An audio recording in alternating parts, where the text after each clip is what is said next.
Dear student, आज हम आपको बताने वाले हैं कि आक्सी श्वसन और अनाक्सी श्वसन क्या होता है। वैसे ये क्लास 10th का सिलेबस का पॉइंट है, आक्सी श्वसन अनाक्सी श्वसन। तो चलिए समझते हैं आक्सी श्वसन और अनाक्सी श्वसन क्या है। सबसे पहली बात, आपके सामने एक रिएक्शन लिखी हुई है जिसमें C6H12O6 जटिल अणु लिखा हुआ है, अर्थात ग्लूकोज का मॉलिक्यूल लिखा हुआ है। ग्लूकोज में ऑक्सीजन से रिएक्शन कराई जा रही है और तीर के ऊपर लिखा हुआ है आक्सी श्वसन, क्योंकि जब ग्लूकोज में ऑक्सीजन के साथ रिएक्शन होती है, यानी ये एक ऑक्सीकरण प्रोसेस है, तो CO2 प्लस जल बनता है। तो इसमें देखिए सरल कार्बनिक अणु बन जाता है। जल और CO2 बहुत ही सरल अणु होते हैं, इसलिए जो जटिल अणु है वो पूर्ण रूप से कंप्लीटली ऑक्सीडाइज हो गया, ऑक्सीजन की उपस्थिति के कारण पूर्ण रूप से टूट गया, पूर्ण रूप से विघटन हो गया, तो अधिक मात्रा में ऊर्जा प्रदान करेगा और इसी को हम आक्सी श्वसन बोलते हैं, क्योंकि यहाँ जटिल अणु का ऑक्सीकरण ऑक्सीजन की प्रेजेंस में होता है।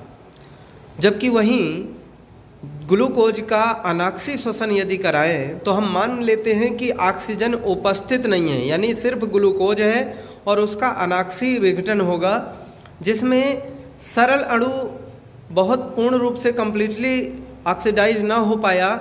इस वजह से ये एथिल अल्कोहल या लैक्टिक एसिड टाइप के कंपाउंड्स में बदल जाता है और CO2 बनती है।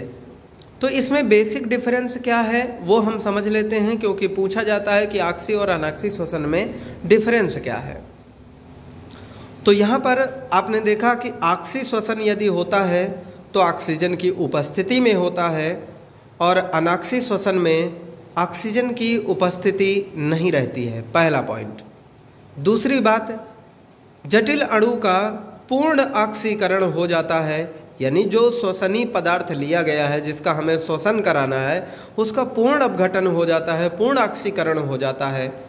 और वहीं अनाक्सी श्वसन में श्वसनीय पदार्थ का पूर्ण ऑक्सीकरण नहीं हो पाता है। तीसरा पॉइंट ये है कि आक्सी श्वसन जो है इसमें अधिक ऊर्जा प्राप्त हो जाएगी, क्योंकि पदार्थ पूर्ण ऑक्सीकृत हो चुका है, तो पूरी तरीके से अपघटन होकर के ज़्यादा मात्रा में ऊर्जा मिला। और वहीं अनाक्सी श्वसन में कम ऊर्जा प्राप्त होती है। नेक्स्ट पॉइंट में हम कह सकते हैं कि जो आक्सी श्वसन होता है उसमें अंतिम जो प्रोडक्ट है, अंतिम उत्पाद होता है वो CO2 और जल होता है, CO2 और जल होता है। जबकि अनाक्सी श्वसन में अंतिम उत्पाद के रूप में एथिल अल्कोहल या लैक्टिक एसिड प्लस CO2 होता है। यहाँ ध्यान रखने की बात यह है कि जल नहीं बनता है, अनाक्सी श्वसन में जल प्राप्त नहीं होता है, क्योंकि पदार्थ का पूर्ण अपघटन नहीं हुआ है। तो इस तरीके से सरल अणु में बदल गए हैं CO2 और जल, जो कि सरल अकार्बनिक अणु है। वहीं एथिल अल्कोहल जो आपके सामने C2H5OH है वो एक कार्बनिक अणु है। तो ये अंतर है, वो सरल अकार्बनिक में बदल गया, ये अभी कार्बनिक अणु के रूप में ही मौजूद है। तो ये श्वसन और अनाक्सी श्वसन में डिफरेंस है। यहाँ याद करने की बात ये भी है कि आक्सी श्वसन को ही डायरेक्ट श्वसन भी बोला जाता है। श्वसन का मतलब ही है आक्सी श्वसन। Thank you. अगर वीडियो में नए हैं तो हमारे चैनल में जुड़ जाएं और ऐसे ही तमाम वीडियो पाते रहें और अपने ज्ञान को बढ़ाते रहें। Thank you.